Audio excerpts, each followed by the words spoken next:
तो दोस्तों नमस्कार। आज हम क्लास 10th के फर्स्ट चैप्टर को स्टार्ट कर रहे हैं। तो बिना समय गंवाए तो यहाँ पर आज हम बात करेंगे रासायनिक अभिक्रिया। रासायनिक अभिक्रिया होती क्या है? रासायनिक अभिक्रिया वह अभिक्रिया होती है जिसमें दो पदार्थ आपस में क्रिया करके कोई नए पदार्थ का निर्माण करते हैं, उसे रासायनिक अभिक्रिया कहते हैं। सरल भाषा में हो गई। यहाँ पर अगर थोड़ा किताबी नॉलेज लें तो यहाँ पर हम बता दें आपको, भाग लेने वाले पदार्थ जो होते हैं उन्हें अभिकारक कहते हैं, तथा जो पदार्थ उसमें दो पदार्थ जो भाग लेते हैं उसे हम अभिकारक कहते हैं, तथा जो उससे उत्पन्न होता है उसे हम उत्पाद कहते हैं। जैसे मान लेते हैं दो पदार्थ आपस में भाग लिए, जैसे कि राम और श्याम दोनों लोगों ने कोई कार्य मिल करके किया, उसका नया रिस्पॉन्स आया। फॉर एग्जाम्पल बता रहे हैं, ज़्यादा गहरा ये मत जाइएगा। फॉर एग्जाम्पल बता रहे हैं, जब दोनों लोगों ने मिल करके कोई कार्य किया तो उसमें से जो हमें प्राप्त हुआ उसे हम उत्पाद कहते हैं। उत्पाद है ना, उसे जो हम प्राप्त हुआ उसे हमने क्या किया, उसे उत्पाद कहा। और ये हो गया अभिकारक। राम और श्याम क्या हो गया, अभिकारक।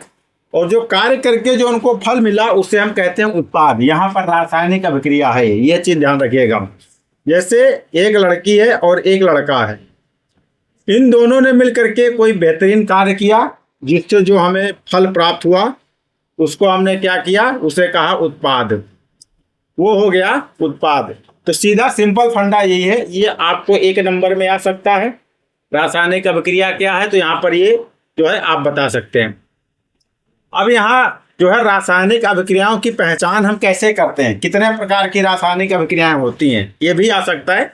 तो यहाँ पर सबसे पहली रासायनिक अभिक्रिया होती है अवस्था परिवर्तन, यानी कि एक अवस्था में दूसरी अवस्था में जाना, जैसे से जवानी से बुढ़ापे में जाना, ये हो गया अवस्था परिवर्तन। दूसरा क्या होता है, रंग परिवर्तन।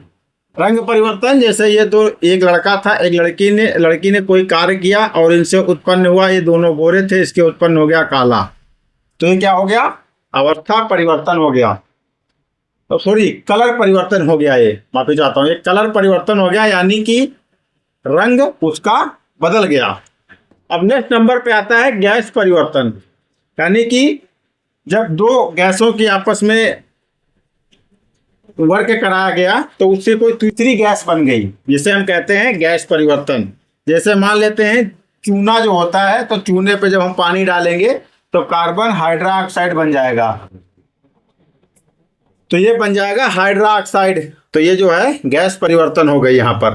तो इसका साथ ही साथ अवक्षेप परिवर्तन भी होता है और ताप परिवर्तन भी होता है, जहाँ पर जो है हम जो उस पर गर्मी देते हैं, गर्मी का परिवर्तन होता है। तो यहाँ पर जो रासायनिक अभिक्रियाएं की पहचान करने के लिए कितने प्रकार की होती हैं, तो ये 5 प्रकार की होती हैं। तो ये 5 प्रकार आप समझ सकते हैं, अवस्था परिवर्तन, रंग परिवर्तन, गैस परिवर्तन, ताप परिवर्तन तथा अवक्षेप परिवर्तन।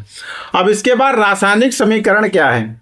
रासायनिक समीकरण को ध्यान से समझिएगा। रासायनिक प्रतीकों के सूत्रों को निरपेक्षित करने को हम रासायनिक समीकरण कहते हैं। जैसे यहाँ पर अभिकारक, दो अभिकारक ने आपस में कार्य किया तो उसे जो है ये दो लोगों ने आपस में जो कार्य किया उससे जो उत्पन्न हुआ उसे हमने क्या किया, समीकरण जो हमें प्राप्त होता है उसे हम रासायनिक समीकरण कहते हैं। रासायनिक समीकरण, जैसे प्रतीकों के अनुसार उत्पाद, दो अभिकारक मिलकर के जो उत्पाद उत्पन्न किए उसे हम समीकरण कहते हैं। जैसे फॉर एग्जाम्पल 2Mg + O2, तो यहाँ पर 2MgO बन गया है ना, 2MgO बन गया। तो ये एक हो गया रासायनिक समीकरण। अब अगर नंबर 2 पे बात करें, संतुलित समीकरण।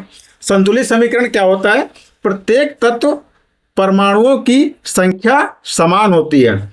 जैसे कि जो इधर तत्व हैं और जो इधर तत्व हैं और जो इधर तत्व हैं, इन दोनों की क्या है, जो प्रत्येक तत्व परमाणु की संख्या दोनों की समान होती है, उसे हम क्या कहते हैं, संतुलित रासायनिक समीकरण। फिर नेक्स्ट नंबर की बात करें, योगात्मक अभिक्रिया और संयोजन अभिक्रिया।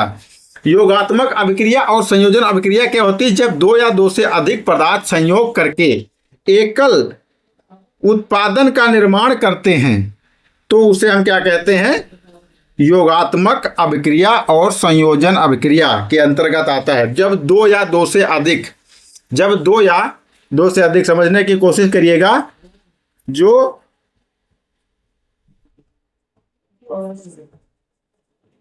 ये दो या दो से अधिक हो गए। अब यहां पर दो अभिक्रिया, जब दो या दो से अधिक संयोग करके कोई उत्पाद का निर्माण करते हैं, यहां से तीनों लोग ने मिलकर, दो लोग मिले या फिर ये भी इसमें मिल गया, तीनों लोगों ने मिल करके ये एक प्रकार के रासायनिक, समझिए इनको हैं, और उन्होंने कोई नई चीज का निर्माण कर दिया। जो नई चीज का निर्माण किया उसे हमने क्या कहा, वो एक प्रकार का रासायनिक समीकरण हो गया। तो यहाँ पर वो रासायनिक समीकरण योगात्मक अभिक्रिया और संयोजन समीकरण के अंतर्गत आता है। तो ये जो हो गया, अब यहाँ पर हम अगर इसे समीकरण के हिसाब से लेते हैं, CO ये हो गया बुझा चूना, और प्लस H2O ये हो गया पानी। तो बुझा चूना जो हो गया वो कैल्शियम ऑक्साइड हो गया, और ये हो गया पानी। अब इसे जब है वाटर है, जब इसे मैंने अभिक्रिया कराई, जब चूने के ऊपर पानी डाला गया तो वहाँ से CaOH2 कैल्शियम हाइड्रोक्साइड उससे निकला, और साथ ही साथ यहाँ पर AQ, और ये यहाँ पर निकला उष्मा यानी ऊर्जा। क्योंकि आपने देखा होगा पटाखा इस समय लोग जला रहे हैं, कैल्शियम कार्बाइड जो उसमें डाल रहे हैं, उसमें भी एक प्रकार की गैस ही बनती है जो पीछे से आग लगती है और आगे निकल जाती है। तो भी एक सिस्टम इसी प्रकार का है। जब बुझे चूने पे हम पानी डालते हैं तो आपने देखा होगा उसमें छुन छुन छुन छुन की आवाज़ जो आती है ना, वो, और उससे कुछ गैस निकलती है जो आँखों में आपको नाक में जाती है, तो आपको थोड़ा अजीब लगता होगा। तो उसे उष्मा कहते हैं। उष्मा एक प्रकार की ऊर्जा है जो इससे निकलती है, और इसे हम ये कहा जाता है।